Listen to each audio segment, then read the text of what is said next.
एक तो ये दोनों पोले हैं ना, इनमें स्वेलिंग है आपके दोनों में, ठीक है। ये सैक्रोइलिक लाइन है ना, बिल्कुल सैक्रोइलिक वेट फ्यूज हो गया आपका, सैक्रोइलाइटिस है दोनों में। मेन दर्द इस पॉइंट पे होएगा शायद, ये है ना।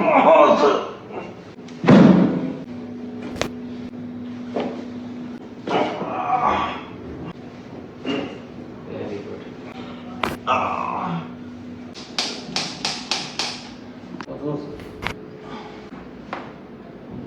पीछे आ जाओ, पीछे